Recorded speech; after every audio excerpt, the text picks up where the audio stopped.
As promised, we are back with some more fun and festive mocktail recipes for the holiday season, for some great refreshing beverages for your guests and to be responsible hosts as well. Hi guys, I'm Megan with Terrazza Restaurant, and I'm here to show you one of my personal favorites. I think it pairs really well for Thanksgiving. It's going to be our mix on a cranberry mojito, but it's going to be virgin.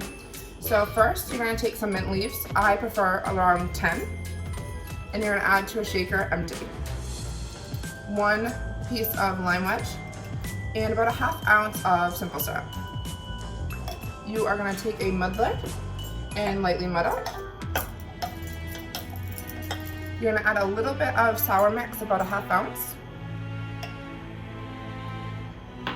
and some ice. You're going to add about 2 to 3 ounces of cranberry juice and give it a nice shake. Then you're going to top it off with some soda water, and then you can add to your desired glass. So pretty.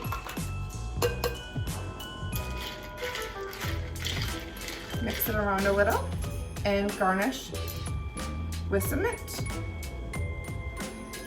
There you are.